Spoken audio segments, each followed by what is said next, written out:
내일은 자녀들과 함께 마지막 날이니까, 방학이니까 자녀들 함께 올 수 있을 겁니다. 자녀들과 함께 내일 마지막 날이니까 꼭 오시면 좋겠습니다. 그리고 우리 본교회 성도님들이 아니셔도 출석 체크를 하시면 우리 나름대로는 백합교구라고 이름을 붙여서 그렇게 하고 있는 것 같은데요. 누구라도 출석 체크를 하시면 선물을 다 드립니다. 혹시 조금 부끄러운 마음이 드셔서 못 하신 분이 계시면 오늘 나가실 때 지난날 오셨던 거 다 체크하시고 내일 선물 받아가시면 되겠습니다. 4번, 5번 이렇게 4번 이상 오시면 선물을 다 드리도록 하겠습니다. 그리고 내일은 하루만 와도 우리 자녀들은 다 선물을 드리도록 하겠습니다. 토요일 신년 금식 통독 성경 읽기가 있습니다. 모두 오셔서 하루만 앉아 계시면 신약 성경을 통째로 한 번에 읽으실 수 있으니까 기회 놓치시지 않기를 바랍니다.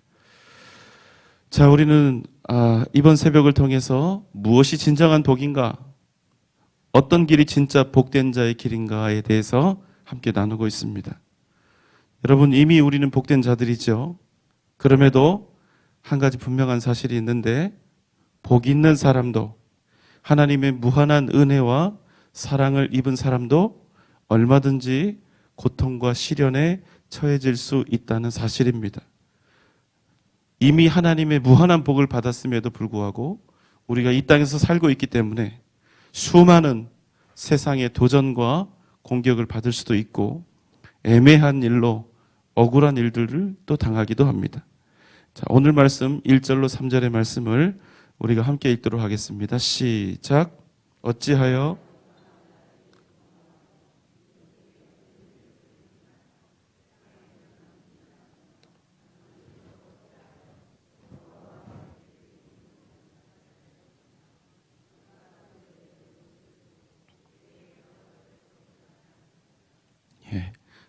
세상 나라들이 분노하며 세상의 민족들이 헛된 일을 꾸미고 세상의 왕들이 앞다투어 나서며 관리들이 서로 꾀를 내어서 여호와와 그의 기름 부음 받은 자를 대적한다. 이렇게 상황을 설명하고 있습니다. 무엇을 위해서 이들이 이런 일들을 벌이고 있을까요? 여호와 하나님이 자신들의 인생에 온갖 굴레를 씌웠다고 생각하고 있기 때문에 그 모든 속박과 구속을 벗어던지기 위해서입니다. 그 목적이 무엇입니까? 스스로를 자기 인생의 주인으로 삼아 살아가고자 하는 것입니다. 독일의 철학자 프리드리히 니체는 자신의 책 짜라투스트라는 이렇게 말했다 해서 사신론, 신은 이미 죽었다 이렇게 선언을 했죠. 신은 이미 죽었기 때문에 이제 인간 스스로 자신의 신이 되고 주인이 되어서 이제 인간 중심의 삶을 살아야 한다 이렇게 주장을 한 것입니다. 그런데 여러분, 이런 사신론보다 한 발 더 나아간 사람이 프랑스의 철학자 장폴 샤르트르라고 하는 사람입니다. 이 사람은 살신론을 주장을 했는데, 만약 하나님이 살아있다 할지라도, 정말로 하나님이 존재한다 할지라도 인간이 진정한 자유를 얻기 위해서는 우리는 그 신을 죽여야 한다 이렇게 주장을 했습니다. 그리고 이런 사람들의 이 오만한 사상은 지금까지 사람들의 뇌리 속에서 수많은 이들을 영원한 죽음의 길로 내몰아가고 있습니다. 믿음의 사람들조차도 뿌리 깊이 박혀있는 이 악한 사상들로부터 자유롭지 못합니다. 오늘 말씀에 보면 기름 부으심을 받는다는 말씀이 있는데, 구약에서 기름 부으심을 받는다는 것은 왕이 되고 선지자가 되고 제사장이 된다는 의미입니다. 그런데 하나님의 백성이요 가장 위대한 종들이 세상 모든 사람들의 미움과 질시와 위협을 당하게 된 것입니다. 마치 갈멜산에서 바알 선지자 450명, 아세라 선지자 400명과 더불어서 당당히 승리했음에도 불구하고 더욱더 악독해진 세상, 더욱더 악해진 이세벨의 증오를 피해서 그 위협을 피해서 도망을 쳐야 했던 엘리야 선지자의 이야기를 듣는 것 같습니다. 여러분, 한 가지 질문을 드려보겠습니다. 모든 세상의 권력과 통치자들의 분노와 악행의 한복판에 놓여진, 그런데 그 힘에 비하면 너무나 유약하게 보이는 우리에게 주어진 이 믿음의 길, 이 믿음으로 걸어가는 길은 어찌해야 합니까? 아무리 우리가 믿음으로 사는 것이 옳다 하고 그것이 합당하다 할지라도 세상 사람들의 증오와 핍박 속에 놓여지게 된다면, 아무도 내 편이 없고 홀로 세상에 버려진 듯한 그런 생각이 든다면, 그 가운데서 믿음으로 걸어가야 한다면, 여러분, 우리는 어떻게 해야 할까요? 우리의 현실은 어떻습니까? 하나님은 너무나도 멀리 계시는 듯 보이고 불러도 대답이 없고 고통스럽게 견뎌내는 이 인내의 시간은 끊임없이 흘러가고 있는 것입니다. 그러면 어쩔 수 없이 여러분, 세상과 타협을 해서라도, 믿음의 타협을 해서라도 일단은 잘 살아남는 방법을 택해야 하지 않을까요? 세상은 그만큼 너무나 강하고 두렵습니다. 도저히 하나님께서 우리에게 주신 그 믿음의 길만으로는 도저히 살아갈 수가 없을 것만 같습니다. 여러분 어떻습니까? 그러나 오늘 말씀은 우리에게 세상에 대한 한 가지 전제를 주고 있습니다. 1절의 말씀, 어찌하여 이방 나라들이 분노하며 민족들이 어떤 일을 꾸미는가? 헛된 일을 꾸미는가? 헛된 일. 아무리 세상이 화산처럼 부글부글 끓어올라서 하나님의 백성들을 공격하고 두렵게 한다 할지라도 그 모든 일이 결국에는 어떤 일이라는 말씀입니까? 헛된 일이라는 말씀이에요. 결국에는 누가 승리하신다는 겁니까? 하나님이 반드시 승리한다는 얘기입니다. 세상이 그 어떤 획책을 하고 공격을 하고 핍박을 한다 할지라도 그것은 모두 헛된 일, 허사가 된다는 것입니다. 여러분, 누가 하나님을 이길 수 있습니까? 누가 하나님께서 기름 부어 당신의 백성, 당신의 자녀 삼으신 그 자들을 꺾을 수가 있단 말입니까? 우리가 이것을 잊지 말아야 합니다. 이것이 우리가 삶을 살아내는 전제가 된다는 거예요. 오늘 2절 말씀에는 상당히 특별한 표현이 있습니다. 2절의 말씀을 보면 세상의 군왕들이 나서며 관원들이 서로 꾀하여 여호와와 그의 기름 부음 받은 자를 대적하며 이렇게 되어 있습니다. 그런데 여러분, 세상의 군왕들과 관원들이 아무리 애를 써봐야 직접적으로 하나님을 대적할 수 있습니까? 없습니까? 직접적으로 물리적으로 하나님을 대적할 방법이 없는 거예요.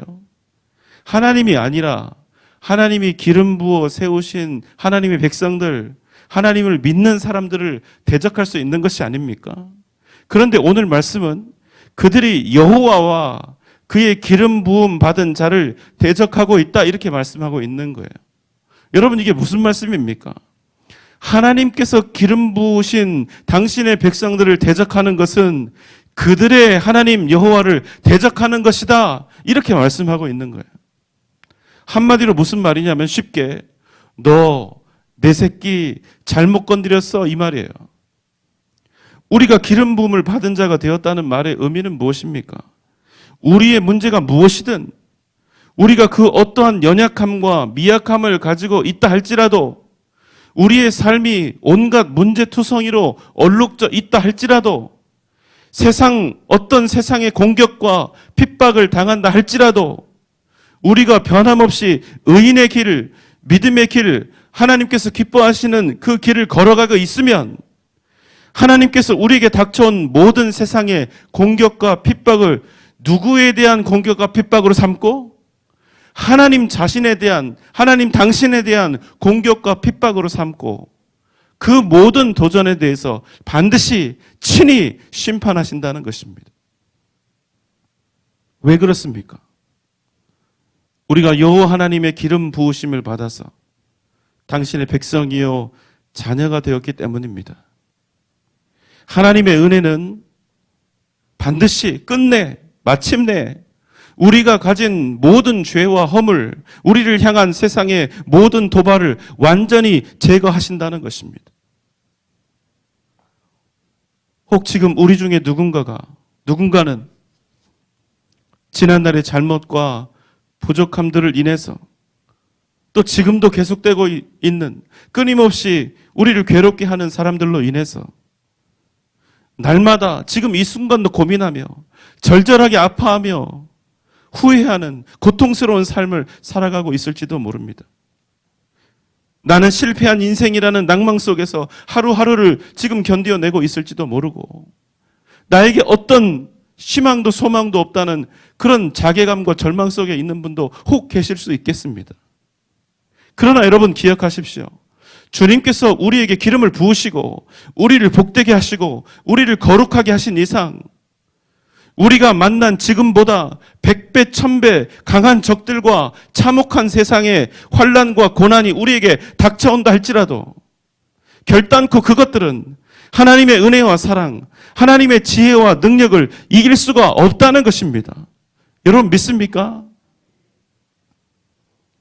2장 2편 7절로 9절의 말씀. 내가 여호와의 명령을 전하노라. 여호와께서 내게 이르시되 너는 내 아들이라. 오늘 내가 너를 낳았도다. 내게 구하라. 내가 이방 나라를 내 유업으로 주리니 내 소유가 땅끝까지 이르리로다. 내가 철장으로 그들을 깨뜨리며 질그릇같이 부수리라 하시도다. 아멘. 사랑하는 여러분 기억하십시오. 하나님의 은혜와 사랑, 하나님의 지혜와 능력을 이길 수 있는 것은 아무것도 없습니다. 그런 주님께서 우리에게 말씀하십니다. 너는 내 아들이다. 오늘 내가 너를 낳았다. 내게 구하라. 이방 나라 온 민족과 온 나라를 너에게 주리라. 너의 소유가 땅끝까지 이를 것이다. 여러분 우리는 하나님으로부터 기름 부음 받은 하나님의 백성이요 자녀라는 이 존재의 능력으로 살아가야 하는 것입니다. 여러분 우리가 이 땅 살아갈 때 이보다 더 크고 위대한 능력은 있을 수가 없는 것입니다. 우리가 하나님의 자녀인 것이 능력입니다. 이것이 가장 큰 소망이고 가장 큰 복이라는 사실을 여러분 기억하십시오. 이 한 가지 이유로 우리는 세상을 반드시 이기는 것입니다. 이 한 가지 이유로 우리가 믿음의 길을 걸어가면 우리를 통해서 반드시 하나님의 크신 능력과 역사하심이 나타나게 되는 것입니다. 하나님의 자녀된 이 위대한 정체성, 이 권세와 능력으로 능히 이 세상을 이기고 이 세상을 취하고 이 세상 땅끝까지 나아가는 복된 2020년 저와 여러분 되시기를 주님의 이름으로 축원합니다. 기도하겠습니다. 사랑과 은혜가 많으신 우리 주님, 너는 내 아들이라. 오늘 내가 너를 낳았도다. 우리에게 기름을 부으시고 복된 하나님의 백성, 하나님의 자녀, 이 위대한 정체성, 이 위대한 존재의 의미를, 존재의 가치를 우리에게 부어주시니 주님 감사합니다. 이 능력 있는 존재의 의미로 세상을 이기며 승리하는 우리들 모두가 되게 하여 주시옵소서. 우리가 주님을 향해 부르짖으며 주님을 의지하며 주님을 기대하며 나아갈 때 주님이 언약하신 대로 이 세상을 우리가 유업으로 얻게 하시고 땅끝까지 우리의 지경이 이르게 하여 주옵소서. 복되고 복된 2020년 새해를 우리에게 허락하여 주옵소서. 예수님의 이름으로 간절히 기도하옵나이다. 아멘.